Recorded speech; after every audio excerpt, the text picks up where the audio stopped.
Everyone thinks that he is just a powerless village boy, but he turns out to be the greatest king in history. A long time ago, a man named Gray rose from being an orphan to the conqueror of the entire earth. No one could stand against him, and those who tried were mercilessly wiped off the planet. However, even with all the power in the world, he felt unsatisfied with his life because he was all alone. Then one day, he suddenly found himself drowning in a bottomless sea, and a voice asked him to seek the light in his next life. The king realized that he had just died, and the very next moment, he opened his eyes in a dimly lit room with two unknown people looming over his head. They called him Arthur and kept telling each other how much their son reassembled them. Even though he had no idea who these people were or where he was now, he now realized that he had been reborn with the full consciousness and knowledge from his past life. The great king, who is now just an ordinary infant, finds his new life as Arthur incredibly embarrassing. He can't control his body very well, and acting like a child, while his parents clean his diapers, fills him with shame. One day, Arthur sees his father using magic to strengthen his body so that he can plow their fields with just one punch, and then his mother healing him after he gets injured. That is the first thing that makes him curious, and he realizes that this world is not Earth because it has magic. Soon, Arthur finds out that his dad is an adventurer who often goes out to hunt monsters with his friends. He figures out that since all people in this world are allowed to keep weapons, it must be a dangerous place, and decides to get strong as soon as possible to protect himself. Unfortunately, that day is still far away because right now he is still a baby who starts falling asleep whenever his mom sings him a lullaby. However, he soon overcomes his frustration about that and begins enjoying these peaceful moments because in his past life, he was always under the danger of assassins targeting him in his sleep. A few months pass, and Arthur finally starts crawling around the house. He pretends to be asleep so that his mom leaves him alone, and then sneaks into the library in their house, where he begins searching the books for information on this world. He finds that the continent he is living on has a country of dwarves to the south and a country of elves on the north. The human country is ruled by a king, but unlike his past life, the king's son becomes the new king in this world, and there is no fight to death for the empty throne. He then finds another book that tells him about magic, and Arthur realizes that magic is the reason this world is so backwards in terms of science and technology. He learns that roughly 1% of the population can use magic, and the magic capacity of a person is often decided by the capacity of their parents. The book tells him that there are two main types of magic users. First are the augmenters, who use mana to greatly strengthen their physical abilities and fight as warriors. The second category is of the conjurers, who can project mana outside their body like wizards. Arthur realizes that his dad is an augmenter, but he thinks that his mom is not a typical conjurer because of her healing powers. He decides to stop thinking about that, and continues reading the ways to become a magic user. The book tells him that to use magic, one needs to have a magic core, which is formed by concentrating the mana inside the body to one single point. Most people are able to achieve that only when they hit puberty, and it takes them years to create a strong and usable mana core. Arthur, however, already knows about a similar concept. In his previous life, he could manipulate the internal energy of his body called Kai, and forming a Kai core inside his body was just like forming a mana core. Arthur begins to focus his mana inside his body, hoping that he can take the first step to becoming strong in this world. But just as he is about to form his mana core, his mother finds him and takes him back to his bed. 2 years pass in a flash, and one day, while Arthur's mom is busy writing a diary entry about him, he goes outside to learn swordsmanship from his dad. As he keeps swinging a wooden stick like a sword, his mother comes outside, and she is incredibly furious at her husband for teaching their son to use a sword when he just learned to walk. This is not a new thing for Arthur, who has now realized that his mother is the real boss of the household. His mother also takes him to the nearby city occasionally, and Arthur is always happy to be there because it allows him to learn a lot about this world. He shows interest in everything from weapons to strange goods found in this world, but the thing he is most curious about is magic, and being in the city gives him the best chance to see it up close. Apart from these visits, Arthur lives a peaceful life with his parents, and though he is uncomfortable about being trapped in the body of an infant, he slowly starts liking the peaceful life. His parents take care of all his needs, and that reminds him of his childhood at the orphanage in his previous life, where he desperately wished for a family, but his wishes never came true. One day, Arthur sees his dad practicing magic to strengthen his mana core. He is really excited to see and learn from him, but his dad can merely manage to lift a few stones from the ground using his mana. Arthur is not impressed because picking the stones with his hands would be faster. But then his mother comes to him and tells him that it was not his dad's best shot, and he performs better from the second round onwards. Arthur's dad concentrates his energy again to impress his wife this time, and release a series of powerful attacks that shake the earth. Arthur is really impressed by his dad's skills this time, and his mom is sure that when he grows up, he will also turn out to be a strong warrior. Arthur wants to try doing it right away, but his mom decides to take him away for nap time. They pass by the library on the way, and Arthur pleads with his mother that he wants to read the books. She sternly refuses him, but he gives her an innocent pleading look that she can't resist. In the end, she leaves him alone with the books while she goes outside to be with her husband, and Arthur starts focusing all the mana in his body to form his mana core, which he has been trying to do for the past 2 years. He feels that he is on the verge of a breakthrough. And then suddenly, his mana core is formed inside his body. As a result, a powerful explosion blows away the house, and Arthur's dad gets injured while trying to protect his wife. They both panic as they fear that their son is in danger. But when they go inside, they can't believe their eyes when they see Arthur floating in the sky with a golden glow. Arthur gives them a smug smile, declaring that can finally use magic now. He gets on the ground and starts walking towards them, when suddenly, the rubble from the roof falls towards him. He panics, fearing that this is going to be the end of his life, but both his parents lunge towards him to keep him safe from the falling rubble.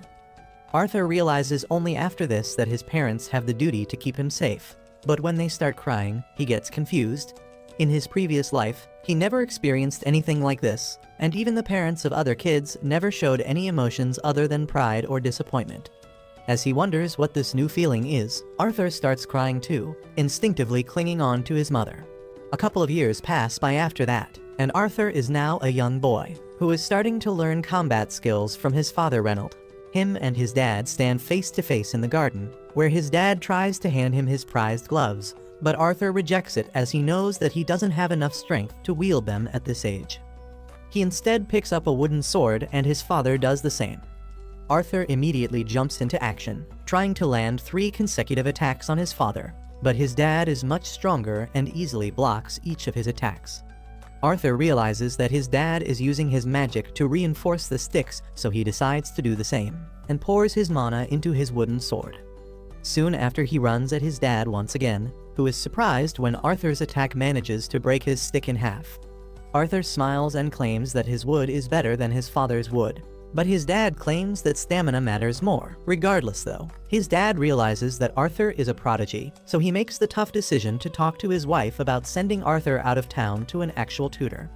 His mother Alice is completely against it, as she doesn't want her sweet son to be ripped away from him since he is only 4 years old. Reynold argues that at just 4 years old, Arthur's wood is much more powerful than his own, which means that he should be trained by an accomplished warrior. But before they could come to a decision, Arthur chimes in, claiming that they should all go together. Even though it sounds like a pretty dumb idea, both the parents immediately agree, probably because the housing crisis hasn't really affected their world yet. A couple days later, Alice and Reynold's previous party members arrive to travel with them, and Arthur introduces himself to all of them. His parents' old party consisted of Adam, the leader, Angela, the big jugged woman, Derd, the average-looking man, Helen, the archer, and Jasmine, the manic pixie girl who seems suspicious of Arthur for some reason. Soon they decide to start moving, and Arthur learns that this world still uses a pretty primitive mode of transport, compared to his world where they got air Ubers to go everywhere. A little while later, they decide to sit down for a bit to eat. But that doesn't go so well when a bunch of wolf monsters appear out of the forest because of the smell of food. Jasmine immediately springs into action, grabbing 2 daggers and jumping into the fight, slashing any wolf who came in front of her, while Reynold, Adam, and Helen all kill some more wolves with their own weapons. Meanwhile, Derd and Angela use their magic to completely destroy the remaining beasts. That night, they feast on the flesh of the monsters, and after a while, Alice notices that Reynold is still bleeding from his arm and decides to heal him. The rest of the party members immediately stand up from their positions and create a protective circle around them, which confuses Arthur. But he soon gets to know that Alice is a very special mage, who has healing magic which is extremely rare. Because of its rarity, Alice is always at threat of being captured, and that was one of the reasons that they moved to the countryside, in order to stay below the radar. Thankfully, the healing magic works without any issues, but after that, Adam decides that he needs some exercise and asks Arthur to train with him. Arthur agrees to the training, while Adam wraps his sharp spearhead with some cloth to prevent any damage. They get ready for the sparring session and charge up their weapons with mana. But Adam's surprise, Arthur decides to make the first move as he uses magic to enhance his speed, moving at the speed of lightning towards Adam, before disappearing and then appearing behind him, taking Adam by surprise. Unfortunately, Arthur ends up slipping, which gives Adam the time to react, and soon they get locked in an intense back and forth. Everyone is shocked by Arthur's quickness, but at the last moment, he gets thrown away into the air because of his light body, and Angela is forced to save him with her wind magic. He lands softly on the ground below, while the rest of the team members start scolding Adam for going overboard against such a little boy. Adam tries to defend himself, claiming that the boy is too strong, but no one listens to him. Jasmine, on the other hand, seems very intrigued by Arthur's skills and starts asking him questions about the techniques that he is using. The next couple of days go by quickly as Arthur trains, eats, sleeps, and trains some more with almost every single member of the party, learning lance techniques from Adam, push-ups from Reynold, archery from Helen, and running like Usain Bolt from Jasmine, who seems to have taken quite a liking to the little boy. She tries to woo him to a ditty party by offering him a small sword with some baby oil on it. But his mom doesn't want Arthur to get cooked, so she calls him away. Soon, they start continuing their journey in the carts, when suddenly they are forced to stop in some mysterious circumstances. Suddenly, a bunch of arrows fly towards them, and Arthur immediately realizes that they are getting attacked by bandits. Derd and Adam immediately jump in front of the carts, while Angela uses her wind magic to blow away all the arrows coming towards them. Arthur peeks outside, only to find out that they are completely surrounded by bandits from all sides. The ugly bandit leader orders his goons to not hurt Alice and Arthur and get rid of everyone else, since they can be sold for a high amount. The bandits all shout in agreement and jump into the battle zone, where they start getting cooked by Reynold and his party. One by one, all the members of the party start eliminating the bandits one by one, and Arthur knows that his party is much stronger on an individual basis, but the problem starts emerging when the bandits start trying to overwhelm them by sheer numbers. The party members start getting exhausted by the constant fighting, while the bandit leader goes for a 1v1 against Reynolds and slams him into the cart in which Arthur is. The cart gets destroyed as Alice quickly tries to help Reynolds, but he tells her not to use her magic, as that will make the situation even worse. He gets up and tells Arthur to take his mother somewhere safe while he deals with the bandit leader. Arthur obviously wants to fight and claims that he is strong enough to handle these goons, but his father screams at him to use that strength to protect his mother since she has a child in her stomach. Arthur wonders when did they get the time to do the deed, but decides to run away with Alice nonetheless. The bandit leader tries to go after them, but Reynold attacks him once again, forcing him to defend himself. Arthur keeps running, but soon finds his way blocked by multiple enemies. Thankfully, his party members are professionals, and they manage to eliminate all the bandits in his way one by one. Arthur thanks them for their help and continues running at full speed when suddenly they get ambushed by a mage, who attacks them with his wind magic. Arthur decides to push his mother to safety, while he gets hit by the brunt of the damage, pushing him up in the air and over the cliff. He decides that he is not going to die alone, and throws his knife tied to a rope at his attacker, bringing him down as well. Both Derd and Angela immediately try to use their magic to save young Arthur, while his mother screams his name with teary eyes. But all that time Arthur feels peaceful, as if he has achieved something. He wonders whether this is what happiness feels like, when suddenly tears form into his eyes as he realizes that he was going to be a big brother, but now that life has been snatched away from him. As Arthur opens his eyes after the fall, he finds that he is still alive. He wonders where he is when suddenly, the ground under him starts shaking as something huge walks towards him. Arthur tries to get up and see what is coming, and he is utterly horrified by a scary-looking demon who calls him by his name. Arthur is terrified of the demon, but he is a Chad who won't go down without a fight. He leaps at the demon to attack it, but gets flicked away gently. As he gets up, the demon tells him that he still has a lot to learn, and then assures him that she is a friend. Arthur doesn't understand what the hell is going on, and then the demon suddenly starts picking some fruits for him. She tells Arthur that he needs to eat before they can start talking because she is not going to answer any questions otherwise. Arthur has no choice but to gobble down the fruits, and then he asks the demon if his parents are fine. She shows him a scene of the road where his parents and their friends fought the bandits, and it is full of the dead bodies of the bandits. The demon tells Arthur that everyone he knows is alive, and they continued their journey days ago safely. Arthur is moved to tears as relief fills his heart on hearing this. He then asks the demon her name so that he can thank her properly, and she introduces herself as Sylvia.